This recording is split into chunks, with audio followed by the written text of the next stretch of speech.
सतगुरु टेवराम महाराज की, सतगुरु सर्वानंद महाराज की, सतगुरु शांति प्रकाश महाराज की, सतगुरु हरदास राम महाराज की, गुरुदेव भगवान की, सर्व संतन की, प्रेम प्रकाश मंडल की, अमरापुर दरबार की, अमरलोक दरबार की, गंगा मैया की,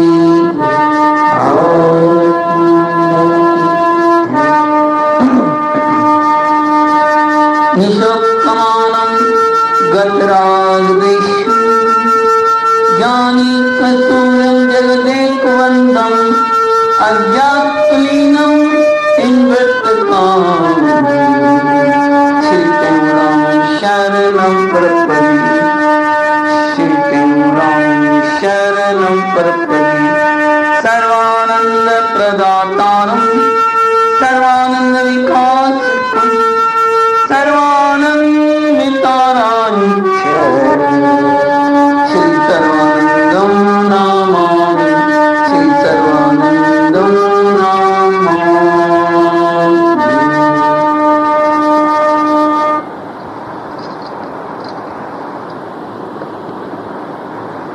प्रथम बंधु गुरु पार ब्रह्म जो है सबका मूल राम, जो है सबका मूल राम, जाकी इच्छा से बना सूक्ष्म जगत तो, जाकी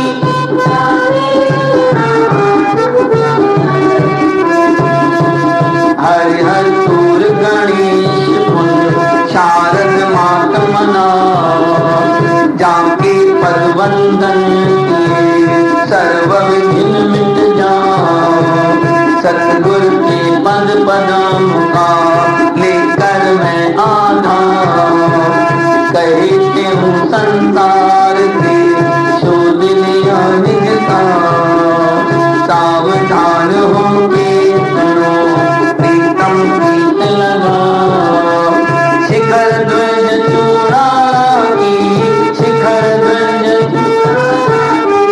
कथा कहूँ मैं गा, कथा कहूँ मैं गा, या ज्ञान राग विज्ञाना है, उन पथवृत धर्म प्रधाना है, जितने जग नर नारी है इसके तब अधिकारी है, कहते हूँ सुन विचार पावे तो जन्म मोक्ष द्वार, मात गर्भ में तेरे न आवे, मात गर्भ में तेरे न आवे, अजय अमर घर माहि कमाए, अजय अमर घर माहि कमाए।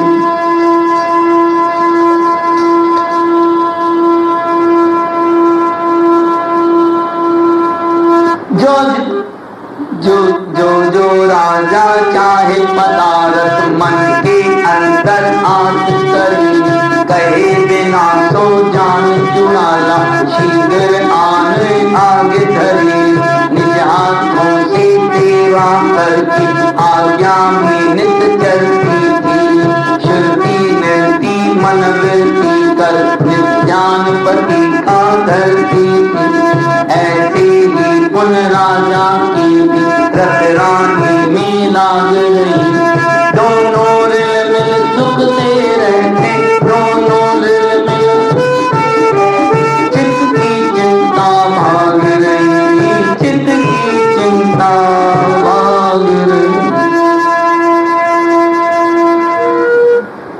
परम आदरणीय परम शिवदेव सतगुरुदेव महाराज, उनके समक्ष बैठे मेरे आत्मस्वरूप सत्संगी, प्रेम से बोलो श्री राम।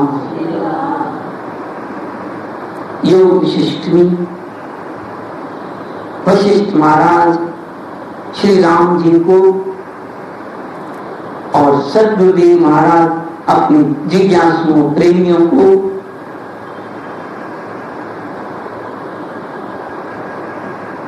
वो अलौकिक शिखरदत्त चौराला की कथा में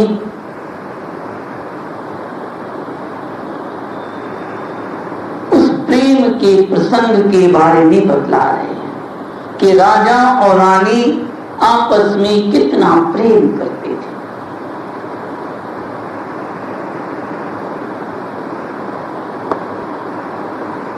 राजा के कहने से पहले ही जो वो चाहता था वो पदार्थ उसके सामने रानी ले आती थी। प्रेम सुर सतनाम साखी। गृहस्थ के अंदर ऐसा ही प्रेम होना चाहिए, तभी गाड़ी चलती है। घर में अगर हम शांति चाहते हैं, आनंद चाहते हैं,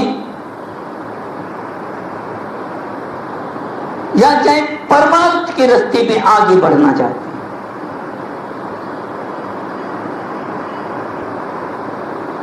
दोनों में सच्चा प्रेम चाहिए। ऐसे नहीं देखा देखी नहीं। प्रेम होगा तो शांति रहेगी घर में, और प्रेम नहीं होगा तो घर में दुख ही रहेगा, आपस में झगड़ा, मन लगेगा ही। फिर क्या होता है, जरा जरा सी बात पे अटकते हैं, जरा जरा सी बात पे एक दूसरे से झगड़ पड़ते हैं, एक दूसरे की बात अच्छी नहीं लगती। चाहे बात सही हो, पति चाहे बात सही कह रहा है लेकिन पत्नी को अच्छी नहीं लगेगी, और पत्नी चाहे सही कह रही है लेकिन पति को भाएगी नहीं बात कि नहीं गलत है। आपस में प्रेम रहेगा ही तो वहां क्या होता है, वहां साक्षात नरक आके स्थापित और दुखों के अंबार अपने आप आ जाते हैं। हम दुख खरीद खुद करते हैं, कोई भगवान नहीं देता है हमको। प्रेम सुर श्री राम। दुखी आदमी क्या करेगा, वो शांत रह सकेगा? वो मन की शांति आएगी नहीं उसकी। वो न घर में शांति पाएगा न घर के बाहर शांति पाएगा। जिसका मन ही अशांत है वो शांति कैसे पा सकता? और प्रेम का फल ही शांति है। ज्ञान का फल जैसे शांति है ना, आनंद है, वैसे ही सच्चे प्रेम का, परमात्मा के सच्चे प्रेम का फल शांति है। और घर में भी सच्चे प्रेम का फल शांति है। प्रेम सुर सतनाम साखी। ऐसे राजा और रानी में भी बड़ा प्रेम था।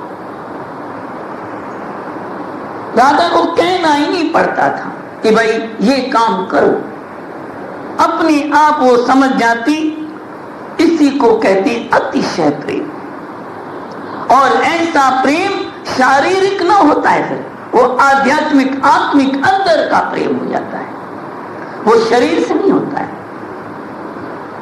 वो अंतर की लगन उस अपनी प्रियतम से लग जाती है। उसमें कहने की कोई गुंजाइश ही नहीं होती। एक बार क्या हुआ, बहुत समय बीत गया था, भगवान कृष्ण मथुरा चले गए थे ना, राधा को छोड़ के, राधा और गोपियों को छोड़ के। कोई कैसे बताता है, कोई कैसे बताता है कि राधा ने चिट्ठी लिखी, कोई कहता है कृष्ण ने लिखी। बात सारांश ये कि एक बार भगवान कृष्ण राधा को एक चिट्ठी लिखता है। कृष्ण ने लिखा, राधे आपने बहुत दिनों से कोई चिट्ठी नहीं लिखी है, अपने मन की कुछ बात तो बताई, कुछ तो क्या हाल है कि मन की बात तो बताओ। राधा ने पता है क्या जवाब भेजा, आपने पत्र लिखा है जिसका मतलब ये जुदाई है। आपका मन और मेरा मन अलग है क्या? तब मन मम मन एक है, एक प्राण दुई गात। अपने मन से पूछिए मेरे मन की बात। गात मतलब शरीर। मेरा मन और तुम्हारा मन अलग कब हो गया? एक है, एक प्राण है, एक साथ। शरीर दिखने में दो भले हैं। अपने मन से पूछ लो ना मेरे मन की बात। ये होता है सच्चा प्रेम। यानी जब प्रेम होता है तब प्रीति करने वालों को दूसरे से पूछना नहीं पड़ता कि क्या चाहिए, क्या हाल है,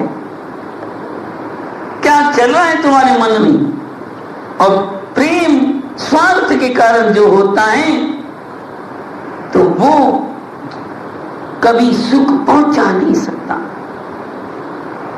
कोई पदार्थ बीच में आ गया, कोई चाहना आ गई ना, तो वो प्रेम क्षण मात्र है, थोड़ी देर होगा, आगे नहीं रहेगा। स्वार्थ के बिना किया गया प्रेम ही सच्चा है। उस सच्चे प्रेम से दो मन एक हो जाते हैं, दिल एक मिल जाते हैं। जब तक ना मन में ये होता है कि मैं प्रेम करता हूं इसको, ये मेरे को प्रेम करता ही करता है कि नहीं करता है। अरे हम सच्चा प्रेम करेंगे, अपने आप उसके अंदर जागृत हो जाएगा। अगर प्रेम चाहना रह गई प्रेम की तो मतलब व्यवहार हो गया ना, लेना देना हो गया ना। प्रेम में लेना देना नहीं होता है। सिंधी में एक कहावत है, भाई ये तो उधारी भाजिया, लेकिन सच्चे प्रेम में ऐसा नहीं, उधारी भाजी नहीं होती, लेना नहीं होता। प्रेम पंथ में देना ही देना।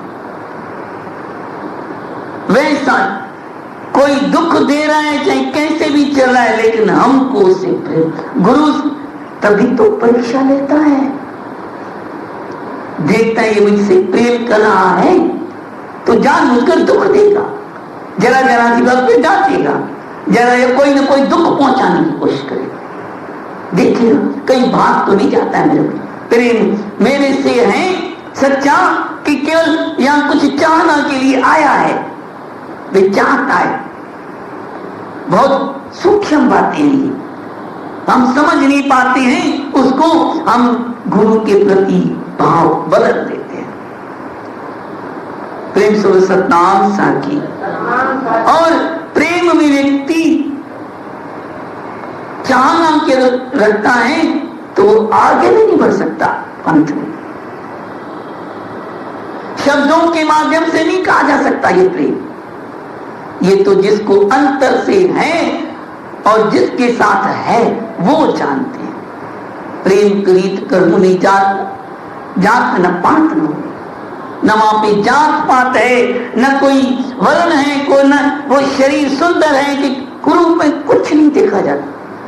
हीर रांझा क्या थे, सोहनी महिवाल क्या थे, लैला मजनू क्या थे, कैसे थे, आप जानते हो कैसा सच्चा प्यार था उनका।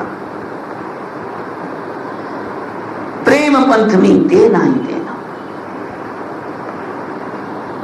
तो चाहना नहीं हो, देना ही देना। प्रेम में अद्वैत पता हो जाता है। अद्वैत मतलब जैसे देखो प्रेम का रास्ता है ना, है कठिन लेकिन है पक्का। ज्ञान के मार्ग में तो फिसल भी जाए आदमी, लेकिन प्रेम में अगर हो गया ना फिसलता नहीं। अद्वैत प्रेम होना चाहिए। अद्वैत का मतलब क्या? जहां दो नहीं है। प्रेम सूरज सतनाम एक फकीर हुआ है, प्रेम सूरज सतनाम ताकि जलालुद्दीन नाम उसका। उसने एक कथा लिखी छोटी छोटी सी। एक प्रेसी के पास एक प्रेमी गया, पहुंचा, दरवाजा खटखटाया। अंदर से आवाज आई, कौन है? प्रेमी ने जवाब दिया, अरे मैं तेरा प्रेमी हूं, क्या तू मुझे भूल गई? प्रेयसी ने कहा, अभी तुझे बहुत देर है प्रेमी बनने में, अभी चले जाओ। बड़ा आश्चर्य हुआ उसको, अरे मैं इससे इतना प्रेम करता हूं, इसको क्या हुआ? उसके मन में शंका पैदा हो गई। अब क्या करे? लेकिन आया बाहर, इधर उधर बहुत खोज की बात क्या है, आखिर प्रेम क्या है, सच्ची बात, सच्चा प्रेम क्या है? संतों के पास, महापुरुषों के पास आखिर खोज खोज के उसने जाना। उसके बाद फिर गया है प्रेयसी के पास, फिर दरवाजा खटखटाया है, फिर वही प्रश्न, तू कौन है? बोला, तू ही तू, मैं हूं, तू ही तू। और उसने दरवाजा खोल दिया। इतनी कथा लिखी, ये सच्चे प्रेम की निशानी। लेकिन सदगुरु महाराज कहते हैं इससे भी ज्यादा है सच्चे प्रेम की कथा। वो क्या? इसमें भी कमी है। इसने कहा तू ही तू है। जब कहा तू ही तू है तो कहने वाला भी तो हो गया ना, कि जिसने कहा, फिर दो हो गए ना, एक कहा ना, यहां तो दो है ही नहीं ना। तभी कहा अद्वैत। अद्वैत मतलब एक है लेकिन कहा नहीं जा सकता, दो जहां दो नहीं। हमेशा ब्रह्म की जो बातें बताई जाती, निर्विकार जिसमें विकार नहीं है, निर्मल जिसमें मल नहीं है, उसकी बातें ये बताई जाती है जिसमें ये नहीं है। अचल, अनादि, मतलब जो नहीं है वो बात क्या है ये नहीं बताया गया। ध्यान देना, बहुत सूक्ष्म बात। ब्रह्म क्या है ये नहीं बताया गया। ब्रह्म का भाई ये नहीं है, इस तरह से नहीं है, ये बताया गया। तो अद्वैत भी ऐसे है कि उसके लिए बोला नहीं जा सकता कि एक है तू है कि बस अद्वैत मतलब कुछ कह नहीं सकते, अनिर्वचनीय है, मुंह से मुंह बोला नहीं जा सकता। अद्वैत जहां दो है ही नहीं। जब एक है तो क्या कहेगा? एक अकेला आदमी बैठा हुआ हो, समझो उसका नाम है घनश्याम, वो क्या कहेगा? अपने आप को कहेगा मैं घनश्याम हूं, मैं घनश्याम हूं, मैं घनश्याम हूं, कहेगा क्या? कोई न सुने, कोई पागल है। एक क्या कहे कि मैं कौन हूं? उसी को अद्वैत कहते हैं। वो एक ब्रह्म अपने आप को क्या कहे कि मैं ब्रह्म हूं, ब्रह्म हूं। ये बात समझने की। तो ऐसे ही जब सच्चा प्रेम होता है ना, तो प्रेमी और प्रेम और जिसको प्यार किया जाता है, तीनों एक हो जाते हैं। वहां कोई कह नहीं सकते कौन एक कौन है, एक प्रेम तत्व रह जाता है, आत्म तत्व रह जाता है। तभी कहते हैं वो अद्वैत प्रेम कहलाता है। ऐसा प्रेम किया है किसने? सदगुरु सर्वानंद महाराज ने किया अद्वैत प्रेम। वो अद्वैत भक्ति बहुत कम भक्त कर पा सकते हैं। प्रेम सो सतनाम सखी। तभी ऐसे प्रेम जब न हो जाता है, तभी लिखते हैं ऐसा प्रेम राजा और रानी ने था कि निज हाथों से सेवा करके आज्ञान्वित में चल, उसकी आज्ञा में चलती थी। अपने हाथों से सेवा, जो भी काम, पानी भरने से लेकर दूसरे सब काम तक, पांव दबाना हो या कुछ भी, कहीं और कोई काम, जितनी भी सेवा होती है खुद करते और किसी को नहीं करनी। नहीं तो कितनी नौकर थे उनके पास, राजा के पास नौकरों की कमी है। और कैसे थी? श्रुति नृत्ति मनवृत्ति करने ध्यान पति का। प्रेम सूर्य सतनाम से देखो गुरु महाराज के क्या महिमा कहें हम। बात कथा की हो रही है, लेकिन उस कथा में कितना आध्यात्मिक भरा पड़ा है उसको खोजना ऐसा है, उसको कोई कोई समझ पाता है। जिज्ञासु कथा इसकी हो रही है, शिखर कि श्रुति नृत्ति मनवृत्ति ध्यान पति का दर। इसके जरिए समझा क्या रहे हो गुरुदेव? ध्यान दो कि भाई ऐसे ही शिष्य की जिज्ञासु की भी सतगुरु में प्रीति होनी चाहिए। कैसे? सतगुरु जब शब्द देता है ना, जो नाम देता है, तो प्रथम क्या करते हैं?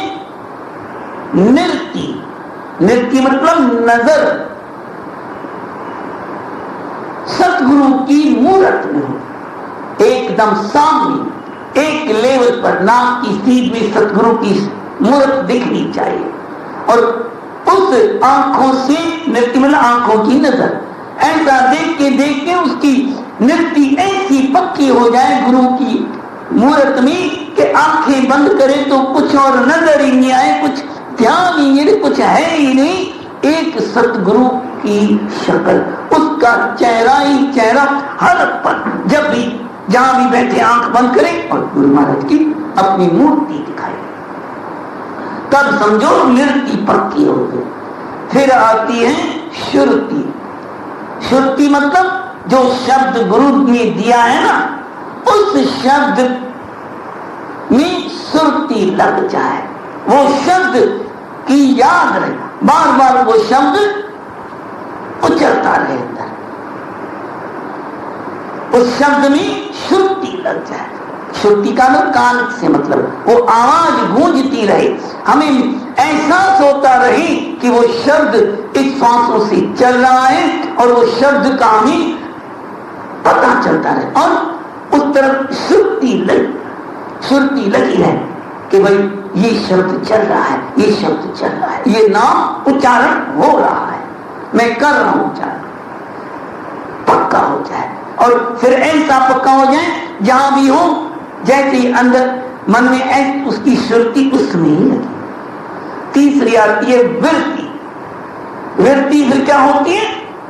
सतगुरु का जो शब्द है ना, उसके अर्थ में भाई मैं उस ब्रह्म और एक मैं ही हूं, वो परमात्मा का ही अंश हूं मैं, ऐसा उसकी वृत्ति पक्की हो जाए। उसके अर्थ में, गुरु के शब्द के अर्थ में ऐसी पक्की वृत्ति हो जाए कि बस अपने आप को शरीर से भी अलग कर दे, समझ ले। ये होती है पक्की गुरु भक्ति, ये गुरु से पक्की प्रीति कहो, भक्ति कहो। ऐसे ही रानी की भी राजा के साथ प्रीति लगी। ऐसी गुरु भक्ति और ऐसी प्रीति जब होती है ना, ध्यान पति का, उसका ही पति का ही ध्यान करती थी। ऐसे ही पुनः राजा की भी रत रानी, ऐसी प्रीति करने से क्या होगा?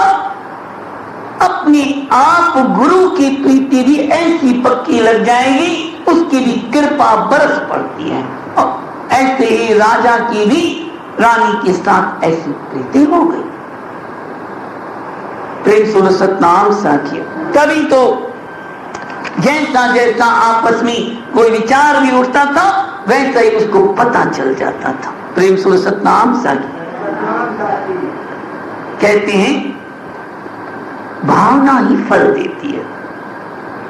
हमने जैसा जिसके साथ व्यवहार करेंगे, अरे कम से कम ऐसा घर में गृहस्थ में व्यवहार तो करें कि जैसा हम अपने लिए चाहते हैं वैसा तो उसके साथ करें। सच्ची प्रीत नहीं रख सकते हैं, कुर्बानी नहीं कर सकते हैं, देना ही देना नहीं कर सकते हैं, कम से कम ऐसा तो करें कि अपने साथ जैसा हम व्यवहार चाहते हैं वैसा व्यवहार तो दूसरे साथ करें। आपस में झगड़ा क्यों होता है? जरा जरा सी बात पे संतोष नहीं होता हमको। दूसरे हम तो चाहते हैं कि हमारे साथ अच्छा चले, लेकिन हम उसके साथ अच्छा चलते नहीं।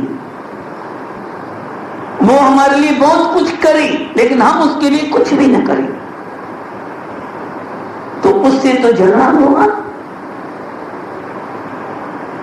इसी कारण ही छोटी छोटी बात में हम आपस में अटक पड़ते हैं घर में।